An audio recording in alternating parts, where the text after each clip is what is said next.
Trixie's Getting Back on Her Hooves by Shadaraiku.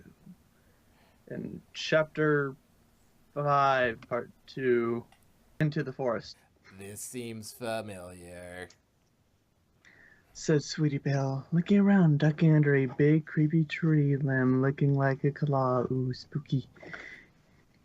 Yes, Scootaloo. I think this is the same way we went last time, said Apple Bloom, looking around at their surroundings. The deep, dark, foreboding forest stretched on in all directions with no end in sight. Yeah, but that's just because the path goes the same way, replied Scootaloo, leading the group confidently. Trust me, have I ever got us lost? Well, Apple Bloom and Sweetie Belle looked to each other nervously, then back to Scootaloo. You sure Rainbow Dash taught you this way? Scootaloo nodded swiftly. Yeah, she took me there one time. It's awesome. Trust me. All right, I guess if Rainbow Dash taught you, she knows what she's doing, said Apple Bloom, a little reassured. But I still ain't sure we should be going the same way we did before, considering we ran into a cockatrice that time. You all remember what Fluttershy said when we tried being Cutie Mark Crusader park rangers. Don't make bear sounds or you'll attract them, asked Sweetie Belle, rubbing her head with her hoof. No, before that. Besides, you didn't sound anything like a bear anyway. What I mean is how she told us animals have a territory that they claim and don't wander from. What if this is that cockatrice's turf? Scootaloo scoffed. Yeah, but it's daylight. It's probably asleep, she said, before suddenly stopping the other two, crashing to her flank, before looking around, seeing a green, snake-like tail with red spikes laid out over the path, its owner in a bush next to it. Uh-oh. The trio prepared for the owner of the tail to strike, but nothing happened. What's going on? Apple Bloom, you sound like you're about a mile away. Oh, sorry. What's going on? My phone kind of slipped underneath me. Asked Apple Bloom, a little surprised. The trio waited a few moments, then heard a strange noise like a snoring chicken. Wow, now I want to know what a snoring chicken sounds like. Scootaloo and the others peeked into the bush the tail led into, finding the chicken-headed, snake-bodied monster sound asleep inside. Scootaloo gave the other two a smirk and shushed them. The trio pulling out and tiptoeing ahead a good distance ahead. See? Told you you'd be sleeping. Yeah, I guess you were right, said Sweetie Belle, surprised by this. Not that she was complaining. Come on, let's get going before it wakes up, said Apple Bloom, the other two nodding and continuing on their path. The cockatrice poked his head out with a yawn, looking in all directions and seeing nothing. It gave a growl of annoyance, but simply went back to sleep, leaving his tail stretched out across the path. So you had to chase them into the Everfree Forest ones too? Asked Trixie as the two followed the filly's hoofprints through the dark forest. It honestly gave her the creeps. In all directions, nothing but deep, dark woods. The canopy was so thick that only a tiny bit of light made it through to light their path, giving it an even more surreal feeling. It was the kind of place you expect a horror story to be written about, and Trixie couldn't help the feeling something would jump out of nowhere to attack her. Fluttershy nodded, looking down at her hooves timidly. Yes, but please don't let anybody know. It's kind of between me, Twilight, and the girls, Fluttershy would have liked to move faster, but she knew Trixie wasn't in the best of shape right now and couldn't run for very long, so they kept it to sprints, walking slower when Trixie had to catch her breath. Trixie gave a small nod. You are keeping Trixie's secret, so she shall keep yours. Pinkie Pie swear? Trixie sighed.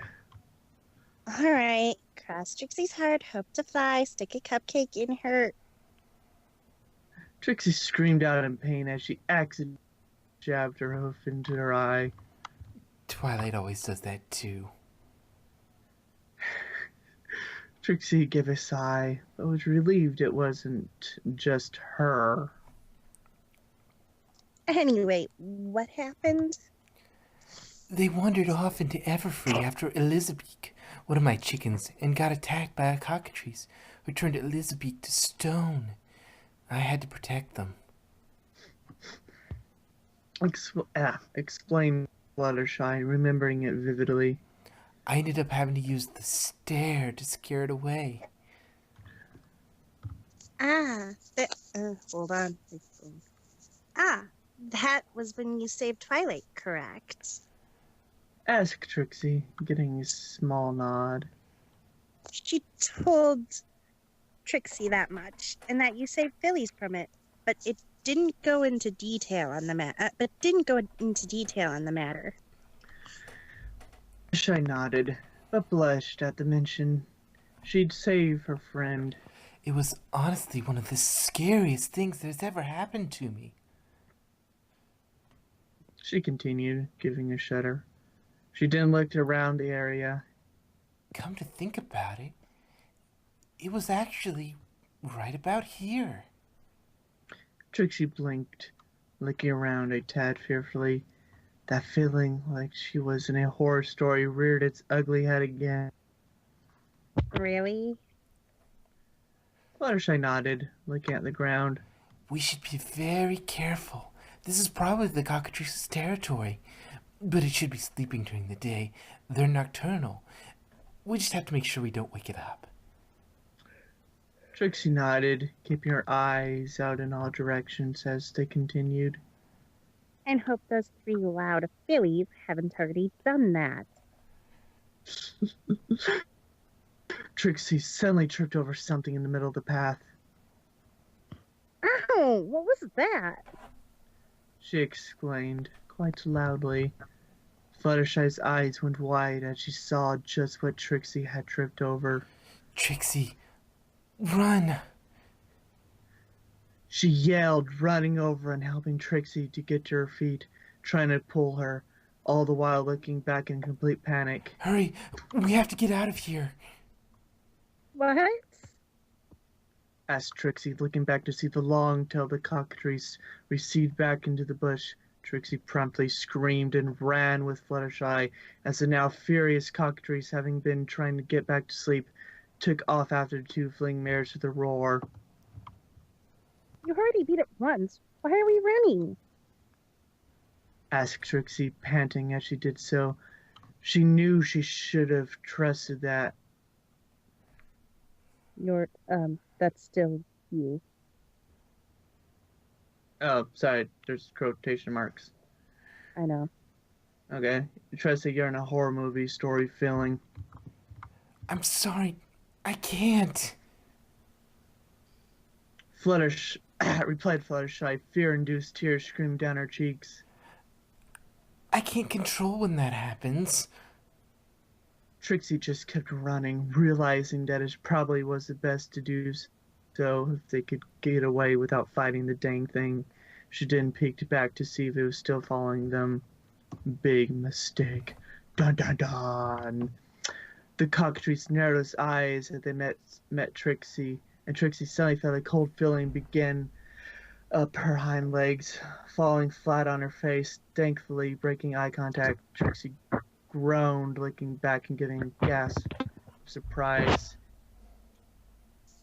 as she found her hind legs partially turned to gray stone, rendering them completely useless. Trixie quickly gave scream and covered her eyes as a cockatrice flew over her and landed with a loud thud in front of her, giving a screech. Classy. Nice scream. I know.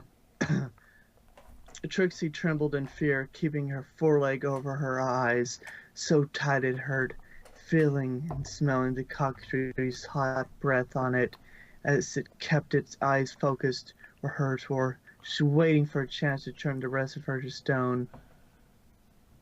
Is this how it ends? Turned to stone by a monster in Everfree Forest? Oh, please, stop. I'm sorry I woke you, but don't turn me into a statue. Begged Trixie, absolute terror in her voice, heart racing from blind panic as she tried to keep her hooves over her eyes and not look. The furious cockatrice batted her hoof off her face with its wing and locked eyes with her before she could close them. Trixie couldn't force herself to break eye contact, despite the bone-chilling feeling of her cold, lifeless stone creeping up her body. She tried screaming, but felt her jaw and mouth turn to stone before the sound could escape.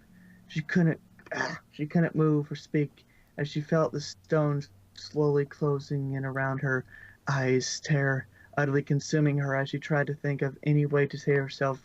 Fear-induced tears down her face. Please, Celestia, don't let me die here, please. She begged in her mind, praying for any pony or anything to save her. Stop that right now, young man. The cockatrice's head snapped away to look at the source of the scream. Trixie, the only thing not turned to stone being her eyes, and part of her nose moved her eyes to look over the source of the sound, seeing Fluttershy glaring daggers at the cockatrice. At least she thought it was Fluttershy, instead of the shy, mean little Pegasus she was used to. Fluttershy stood strong, not a hint of fear in her tone or appearance at all. Instead, it was the cockatrice that suddenly looked terrified when it recognized her. What did I tell you about turning others into stone? Asked Fluttershy with the sternest voice Trixie had ever heard. That was clear despite how muffled it sounded to her petrified ears. You turn her back to normal this very second before I find your mother and tell her how you've been turning innocent creatures to stone again. The cockatrice whimpered and gave a squawk, pointing to Trixie. Yes, I know she woke you up, and I'm very sorry about that. But you should know better than to leave your tail across the path ponies and creatures walk on. You or someone else could get hurt. Stated Fluttershy, not giving an inch, but her tone became somewhat sympathetic, almost motherly. Now you turn her and any other innocent creature you've turned to stone back to normal right this instant. The cockatrice gave a fearful nod, turning and concentrating on Trixie, who felt stone glow and shatter off her body. Trixie gave a gasp as she could move again. She panted as she shakily forced herself back to her hooves, only to find Fluttershy hugging her, once more the timid, scared little Pegasus she'd come to know. Trixie, are you all right? I heard your scream and realized you must have tripped. I'm so sorry I didn't notice you'd fallen. Please forgive me. Begged Fluttershy, looking worried half to death. Trixie could feel her heart racing a mile a minute. You saved me. Muttered Trixie, staring at Fluttershy in complete awe. Sure, she'd heard stories, but that was next to nothing to seeing something like this with your own two eyes. She looked up and saw the cockatrice running away from Fluttershy, squawking like a frightened chicken. If Trixie hadn't seen it with her own two eyes, she'd never have imagined this soft-spoken, sweet little pony in front of her had sent it running for the hills. But I thought you could only do something like that if one of your friends was in danger. Fluttershy smiled warmly. One of my friends was in danger. Trixie gave a small gasp of surprise. I'm your friend? She asked in complete shock. Fluttershy nodded without question. Of course. And I'd never leave a friend behind. Well, except for that one time we accidentally left Rarity and Pinkie Pie in Dodge Junction. But that was on an accident. And we all felt really, really, really guilty about it when they got back. Trixie didn't know what to say. All that she could think is this little Pegasus just saved her life because she actually cared about her. Trixie figured You cut out. Yeah. themselves. You cut out at Trixie figured. Yeah. Oh, sorry. Trixie figured even the one she previously thought cared about her before her return to Ponyville would have left her to the cockatrice and saved themselves. Trixie? Real friends? They're the ones that still care about you when you're down on your luck. In fact, that's when they care the most. I don't know what to say except thank you for saving my life. You're moving away again. You're muffled. You can still hear it, but just warning. It was nothing, really. I was just doing the right thing is all. Can you walk? Asked Fluttershy, concern clear in her voice, as she looked over the unicorn worriedly. Trixie nodded, slowly wiping the fear-induced tears on her face away. Yes, Trixie can. We should continue. Those fillies may be in danger. She said, walking on side by side with the timid little Pegasus, trying to wrap her mind around what had just happened. All right, we're almost there, said Skidoo, leading the way forwards down a dirt path. Wait. Called Sweetie Belle, recognizing the path. If we go that way, we go right past Zeccora's hut. So she'll see us. Apple Bloom gasped in realization. Yeah, and then she'll tell the other grown-ups and we'll get in big trouble. Skidoo stopped and rubbed her head. Yeah, I hadn't thought about that. She muttered, looking around, seeing a second path heading through the forest. This looks like it leads the same way. We just cut through here and come out up there around Zeccora's. Sounds good to me, said Sweetie Belle, giving a nod. Apple Bloom looked down the path, something in her telling her it was a bad idea. She didn't give a gasp as the location of this path clicked in her mind. Oh no, we ain't going that way, trust me. She stated, suddenly seeming scared. Up in that way, it's way too dangerous. Skidoo blinked, about to say something, but relenting when she saw Apple Bloom was dead serious and seemed a bit afraid. All right, so then how do we get past Zeccora's place? Well, let's just cut through the woods over there. It shouldn't be that far from the path, right? Asked Sweetie Belle, getting nods from the others before leading the way. Fluttershy and Trixie continued along as fast as they were able, Trixie not sure how to feel right now. Fluttershy, all Trixie's life she's believed caring for others made one weak. It's how she was raised. Now that she's seen what you and the others have done, despite how caring you all are, Trixie doesn't know what to believe. She stated, confusion clear in her tone, along with a little pain. Fluttershy gave a small gasp, but looked to her kindly. I'm not the philosophical one, but I know if I didn't care for other ponies nearly as much as I do, then I'd never have been able to save my friends from that dragon, or the girls, and you from the cockatrice. That's something I know. not just something I believe. Trixie gasped, listening to the soft, soothing voice of the tender-hearted pony, walking along, unsure of how to react to what she was being told.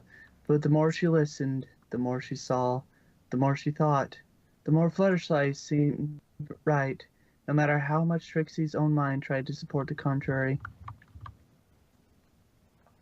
Trixie and Fluttershy galloped up to the area where the Cutie Crusaders had headed into the forest, following the 3 little sets of hoof prints, which were fresher now than before, meaning they were catching up. This isn't good. They left the path, said Fluttershy softly, worry clear in her voice. In her face. They could get lost, or worse, run into something that lives out here. Trixie nodded, finding worry that surprised even slipping into her mind. Trixie understands. In that case, we best move quickly, she said, starting into the forest with Fluttershy before she realized something. But what if we get lost following them? Fluttershy gave it some thought. Sorry, I hadn't thought of that. Trixie scratched her head, thinking. Come on, Trixie, you're a traveling pony. This should be easy to figure out. She thought, looking around. We could mark the trail, but I didn't bring anything we could use, muttered Fluttershy, looking concerned. Trixie gave it some thought and did not hit her. Trixie's horn glowed as she manifested some brightly colored confetti and floated it into the air. We'll leave a trail of this. But isn't that littering? It's magically generated.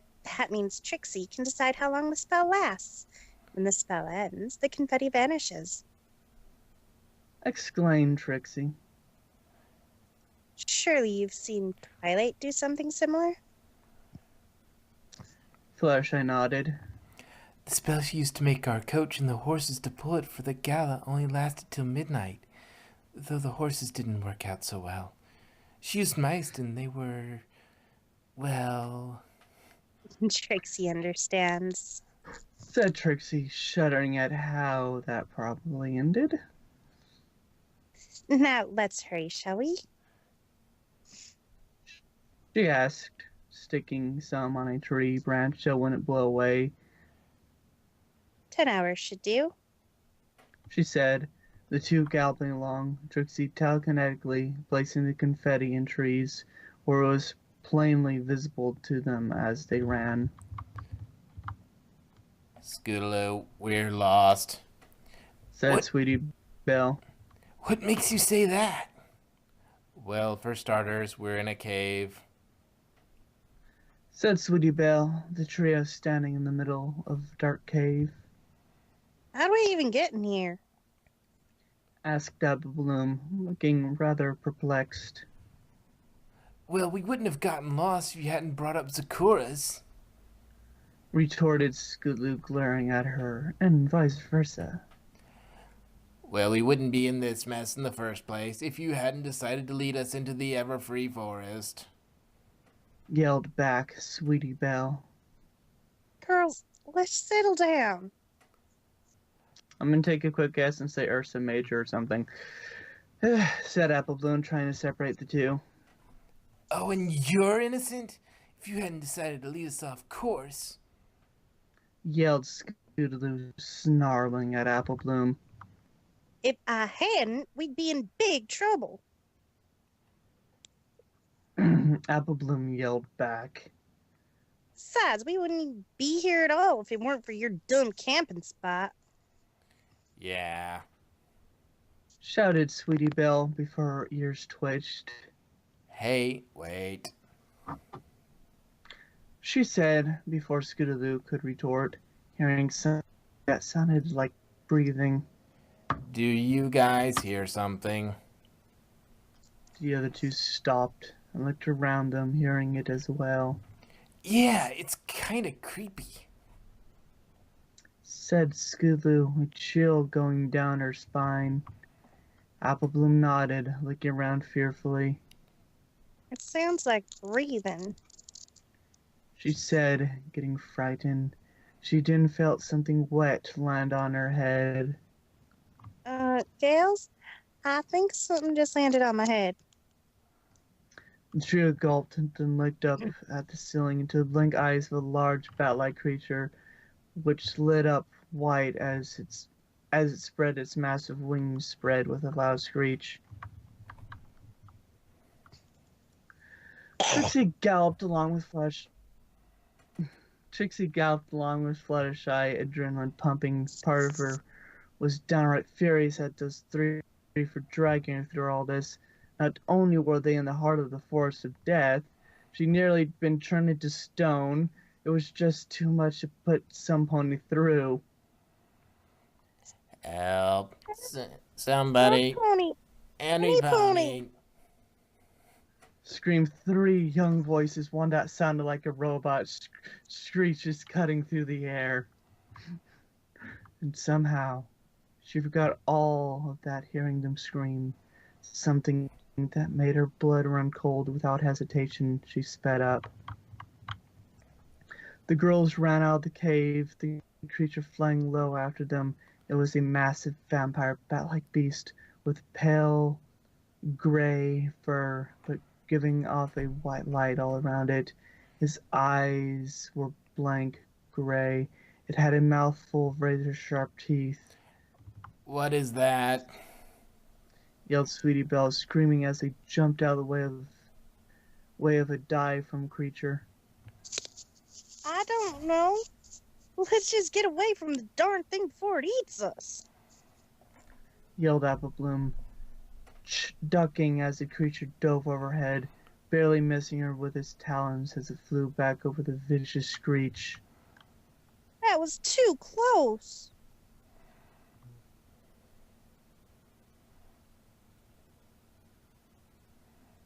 Narrator.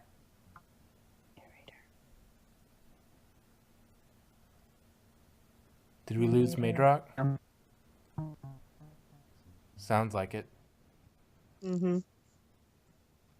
Scootaloo nodded, giving a scream as the trio hit the dirt. The wind from the creatures passing, blowing through their manes. They quickly resumed their run, the creature's shining form circling them as it screeched like a banshee hunting its prey. Sweetie suddenly tripped and fell, looking back to find her hind hooves caught in a tangle of vines lying on the ground. Scootaloo, Applebloom, help. She screamed, trying to untangle herself. Sweetie Belle! Sweetie Belle. Yeah. Yeah, I'm going. Wrong voice. Yeah. The other two screamed, instantly racing back and trying in vain to free the white unicorn filly. The monster sensed its chance, giving a screech as it dove at them, teeth gleaming in its own light. Trio screamed and covered up, only for a fireworks-style explosion to go off between them and the flying monster. The creature screamed and flew back, seemingly disorientated by this explosion. Huh? Asked Scootaloo as Trixie dashed between them and the beast. Trixie? All three Crusaders asked at once.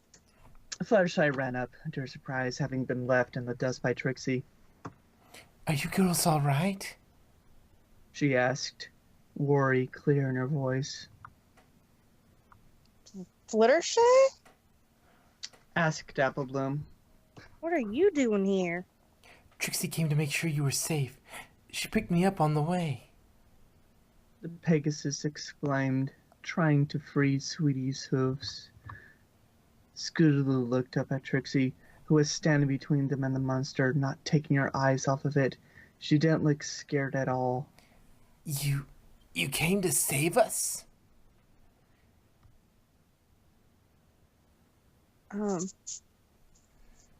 Mainly Sweetie Belle, but yes.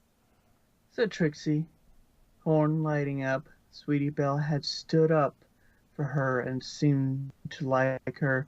That meant something to Trixie, but she wouldn't say the other two meant nothing to her.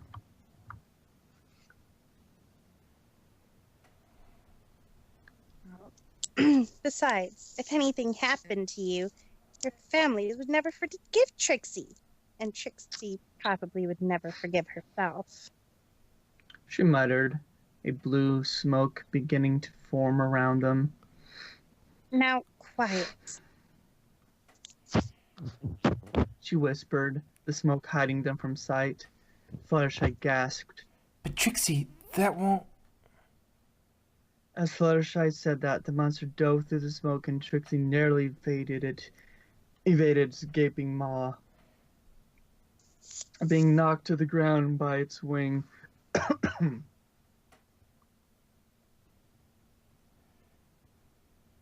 That didn't work? She asked, surprised it was able to find them in the magically generated smoke. It's a roping, stated Fluttershy as she continued to try and free Sweetie. A roping? Asked Trixie, blinking, seeing the monster coming at them again and setting off another explosion of magical fireworks, driving it back once more. They're huge, bat-like creatures that hunt by sound.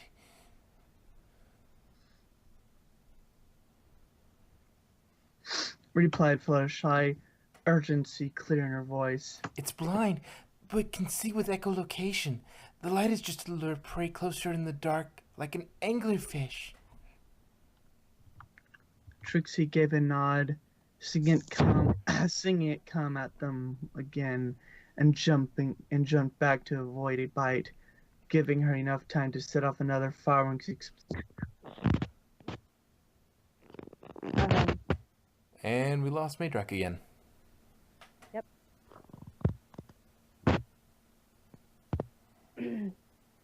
Giving her enough time to set off another fireworks explosion and force it back, realizing it was the sound of the explosions that worked. If it can't see, that means the stair won't work in it either. At least loud noise works. Looks like my first show still has some value to me after all these years, after all. Trixie is getting tired, Fluttershy. Trixie called back, summoning another explosion as it dove at them to keep it at bay. She can't keep this up forever. Almost done. Called back Fluttershy, working furiously, the Crusaders helping her as well. Trixie set off another fireworks blast to drive it back again, panting heavily. The roping was relentless. It just wouldn't quit, and she was beginning to lose strength. And Trixie sees with sound, but the fireworks aren't enough to drive it off. You need to do something to keep it occupied so we can get her hooves free. Trixie took the opportunity to look around quickly. Seeing the vines lying around, she gave a gasp of realization. The rope slithered up like a snake under Trixie's control, Applejack watching its movements in confusion as the other end rose up, wrapping around an apple in a tree. The other end lassoed the mare's leg and hoisted her into the air, the rest of the rope stuffing a red apple in her mouth. "Well, it's worth a shot, I suppose," muttered Trixie, horn lighting up as she caused a long vine to slither up like a snake, moving back and forth in place like a cobra following a flute. Trixie made it hit leaves to make more noise, attracting the ropen's attention. Giving a screech, it dove for what it presumed was easier prey. The vine snaked around as the ropen tried to bite it, the other end snaking up and suddenly wrapping around the creature from behind, ensnaring its wings and talons, sending it crashing to the ground with a screech. As it struggled, the remaining end of the vine wrapped around its jaws, clamping them shut. Trixie rushed over and began helping Fluttershy at freeing Sweetie Belle as the monster struggled in its bindings. "Hurry! That won't hold it for long," she pleaded, with the Crusaders helping as well. "Wow, where'd y'all learn to do that?" asked Apple Bloom as they tried to free their friend. I hate Skype. Actually, that was how Trixie humiliated your sister. said Trixie with a nervous tone. Irony does not escape Trixie. Hurry up. She pleaded as the roping began breaking the vine and tangling it. Got it. Yelled Fluttershy, Sweetie Belle Hooves coming free at blast as the roping spawn snapped it and it tore off the vine around its mouth, giving a screech and diving at the group, slamming it into Trixie, knocking her off her feet. Trixie panted and struggled to her feet. Seeing it come back, aiming at the girls, she growled and jumped in the way. Beast, you shall not harm these girls. So says the great and powerful Trixie. She announced, horn lighting up as she waited for it to get close. She reared up on her hind legs and brought them down as it drove, setting off a big of an explosion of fireworks and smoke as she could, the roping screaming out in pain as it was blinded from all the sound. It flew through the smoke, the group having vanished, still blinded. The creature's echolocation didn't return to normal until it was too late. It gave a screech and slammed full on into a tree. It gave a groan as it slid down the tree and fell unconscious to the ground with a thud. Trixie panted heavily. Her lungs felt like they were on fire. They practically ran at top speed all the way back from the cave, following the trail of confetti, only stopping as they returned to the trail. Do you girls have any idea what you put Trixie through today? Trixie asked rather sternly, sweating heavily and barely able to breathe. She couldn't remember being this tired before. Trixie's right. If she hadn't heard you saying where you were going, you could have been hurt. Or worse. Said a worried Fluttershy, somewhat stern as well. The three fillies nodded slightly, looking down, Apple Bloom and Scootaloo seeming more ashamed than Sweetie Belle. We're sorry. They all three said at once. Trixie sighed, finding herself unable to stay mad at fillies. Well, at least you're all right. Trixie supposes that's what's most important. Apple Bloom looked up at her, feeling just plain rotten. And I reckon we owe you an apology for treating you like dirt before. She said, then heard Sweetie Belle clear her throat. Well, most of us. Said Scootaloo, nodding slowly. Trixie gave a small smile, looking gratefully to all of them, but especially Sweetie Belle. It's all right. Trixie forgives you. Trixie would not have learned a valuable lesson today if you hadn't. Trixie is just glad you're safe. Scootaloo nodded, then finally, excitably, kicked in. But you were awesome back there. With all the explosions and vines, you kicked that thing's tail. Yeah, it was so cool. Added Sweetie Belle, looking up to Trixie with a big smile. That explosion at the end that let us get away? You were like a ninja or something. Continued Apple Bloom, sharing her friend's excitement. You're a great magician. Think you could teach us stuff like that? Scootaloo nodded rapidly. Yeah, maybe we could learn a magic, Cutie Mark.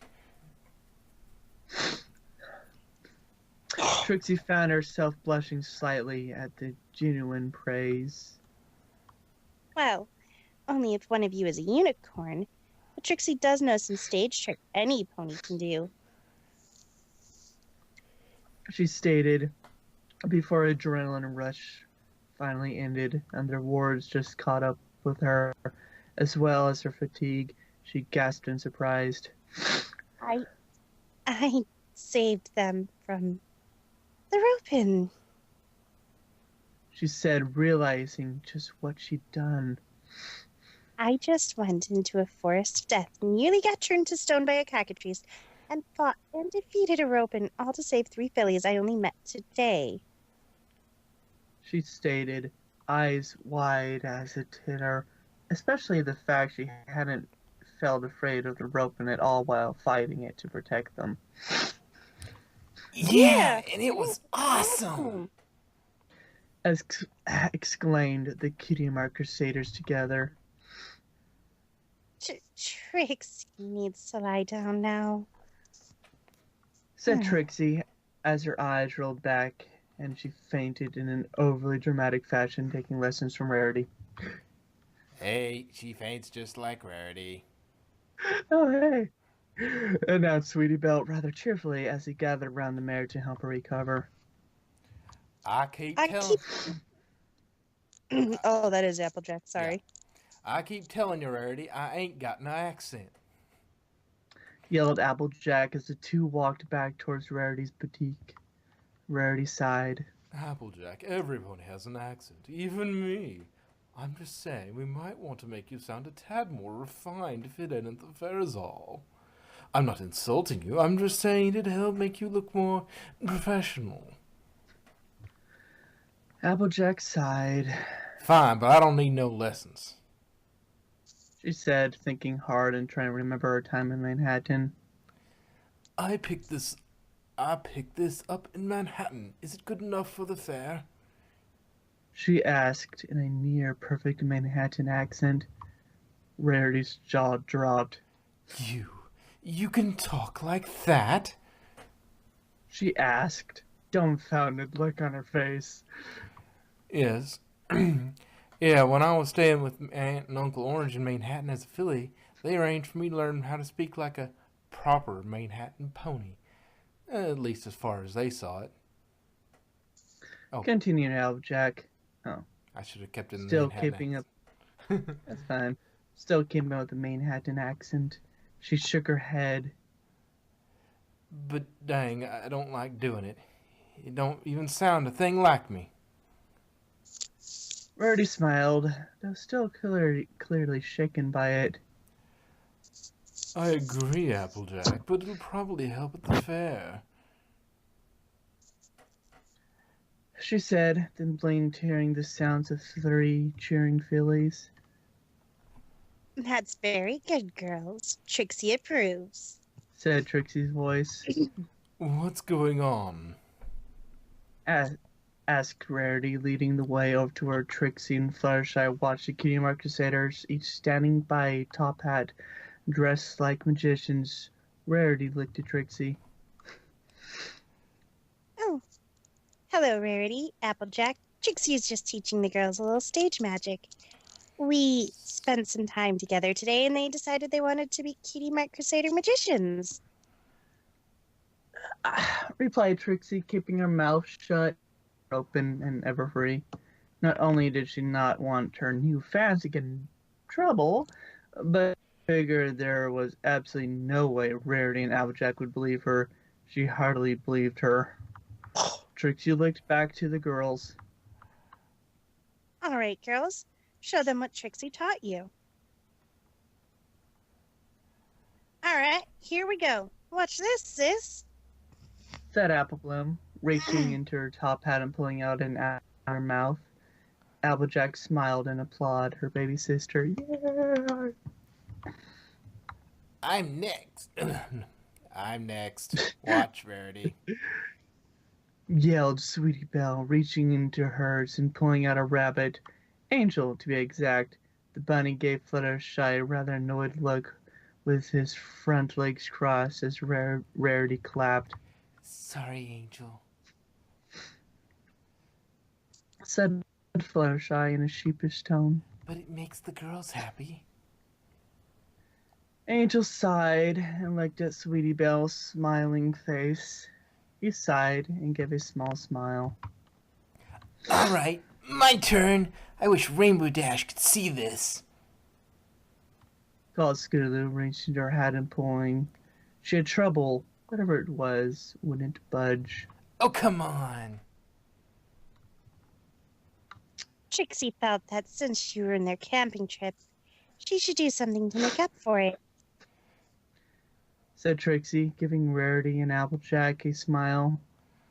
Well, at least if I go on the road when I get back on my hooves, I'll have a real story to tell. Strange, all it took to be the hero I've lied about being is to have something I care about enough to protect it. Well, that was right nice of you, Trixie.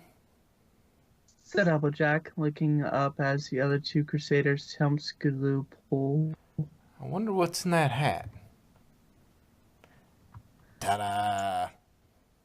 They exclaimed as they finally pulled something out of the hat. Oh, sorry, Pinkie Pie. She exclaiming the same along with them, causing the watching mares to clop their hooves in praise. Hey, wait a minute. Said Scootaloo, rubbing her head in confusion. When did Pinkie Pie get in there? She asked, the other two joining in with her confusion. Trixie blinked as that fact hit her. That's a good question. Pinkie Pie simply chuckled. Wow, Trixie, it sounds like you had quite the adventure today. Said Twilight, sitting at the table with Trixie.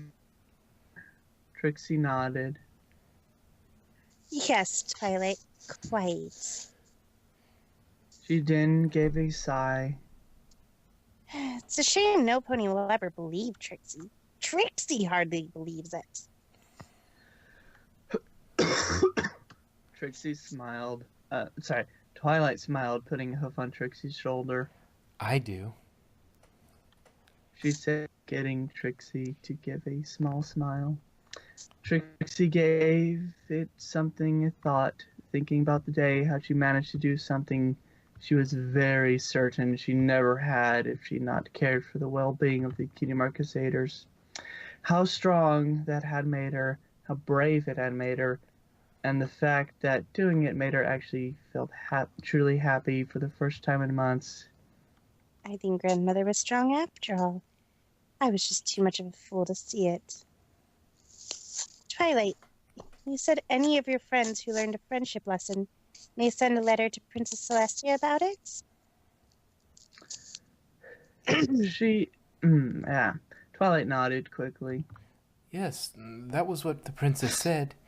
Anytime one of my friends learns something about friendship, they have Spike take a letter and send it to the princess. Trixie sees. Spike, could you please take a letter? Twilight and Spike both gasped. Trixie, you actually want to send a friendship report? Hello? Hello? I finished my line. Yeah. I'm sorry, you cut out for me. Sorry. Anyways, ask Trixie. Ask Twilight, startled, not an unpleasant startled, mind you, but startled nonetheless. Yes, Trixie believes she learned one. Replied Trixie with a serious tone. So can she? Twilight gave a small smile. Of course, Trixie. All right, Spike, will you take a letter? Spike pulled out a scroll and a quill. Ready. Trixie cleared her throat and gave it a serious thought as to what to say. After all, she was sending a letter to Princess Celestia. Even if it was based on friendship, she wouldn't be sloppy about it. Dear Princess Celestia, I am a new friend of your student Twilight Sparkles, so please excuse me if I do this incorrectly. I'm not used to this sort of thing. Today, I learned an important lesson about friendship. All my life, I believed that showing kindness and caring for others made you weak, that nice ponies finished last. But thanks to your student and her friends, I now know that the opposite is true. Not only can a kind-hearted pony still be strong and successful, caring for others can actually make a pony stronger, not weaker. I used to tell lies to try to make myself seem better than I really was, but because I cared for the well-being of 3 of your youngest subjects, I was able to be the heroine I always pretended to be, and I didn't have to tell a single lie to be her. Trixie She stated, then stopped when she got to her last name. What was that? Asked Spike, blinking as he looked up at the mare. Trixie Midsummer. Finished Trixie quickly. How was that, Twilight? Twilight smiled. Wonderful, Trixie. Good job. She said, happy to hear Trixie learn such a valuable lesson. Spike nodded. Yeah, and you've got a really cool last name. Now all that's left is to send it. He said, walking over to the window and breathing fire in the letter, sending it on its way. Twilight looked back to Trixie. Well, it seems like you had a good day. Trixie nodded with a smile. Yes, not only did Trixie realize something extremely valuable, she also found this lovely blue flower in the woods on the way back. She said, pulling out a multi-petaled blue flower, didn't notice both her friends suddenly recoil from it. What? Dun dun dun.